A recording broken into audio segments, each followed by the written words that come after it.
ei karda. Ei, Kärt, ma ei karda. Kuna ema ei kartnud, oli minul ka pisut julgem tunne, kui Kondel meid sõidutas. Kondel tõstuk oli kabiin, kuhu mahtus vabalt ligi 12 inimest, aga natuke see kõigutas ka, sest liikus see ju mööda kaablit. Esmalt olime üsna maapinna lähedal, siis kuuskedest kõrgemal ja siis oli maapind juba vähemalt 100 meetrit allpool. Vahepeal see nõksatas ebameeldivalt. Mulle tegelikult ei meeldi nii kõrgel olla. Suuski me kabiini sisse ei võtnud.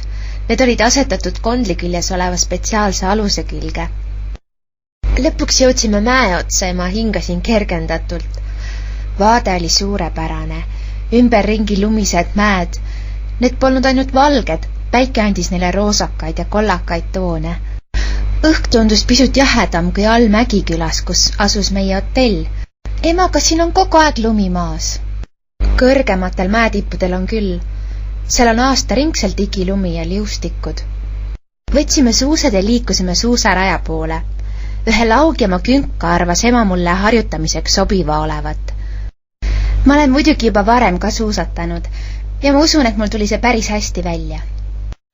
Kui olime mitusada meetrit alla lasknud, oli tarvis jälle mäe otsa saada. Selleks pidin haarama ühest kaabli otsas rippuvast ja mäkki liikuvast köie otsast kinni. Ühel teisel, pisut kõrgemal mäel, kasutasime aga tooltõstukit. See nägigi tooli moodi välja. Ühes käes hoidsin suusakeppe ja teisega emast tugevasti kinni, sest kuigi see hirmus kõrgele ei tõusnud, oli ikkagi natuke kõhe.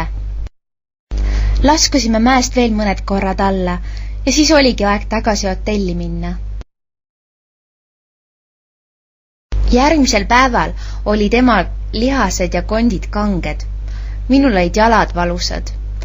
Ja seega otsustasime päeva veeta basseinis, saunas ja kamina ees sooja kakaod juues.